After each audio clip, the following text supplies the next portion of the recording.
Welcome back to the Framingham Beat. I'm Jennifer Todt. In 1692 in Salem, a group of young girls began to accuse some people of witchcraft.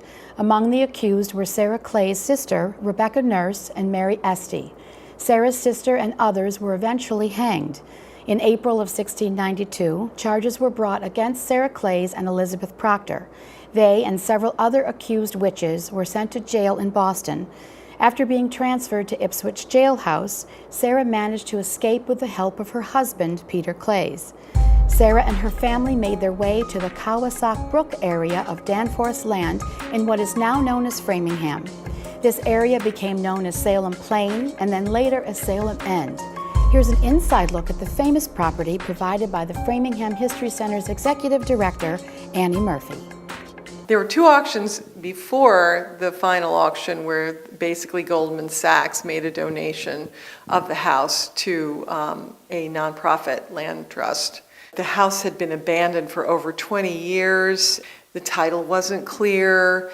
There was all sorts of crazy legal obstacles, and there were a group of people who really persevered, and I would say Janice Thompson, who was spearheading this effort, just was dogged and tracked down the mortgage holder. We finally found it at Goldman Sachs, and they made the donation. We are not quite sure if there is an older part of the house that Peter and Sarah may have lived in when they came to this site in 1693. This homestead is such a significant piece of not just Framingham history, but U.S. history.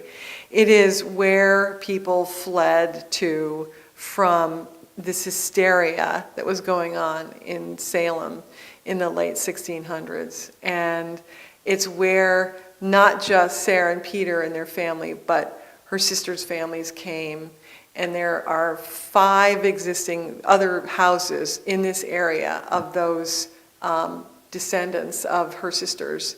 And that is why it's called Salem End Road. And most people don't know why, but now they do. So I just think that this is such a great representation of the amazing history that Framingham has that most people don't know. So there's always more to learn.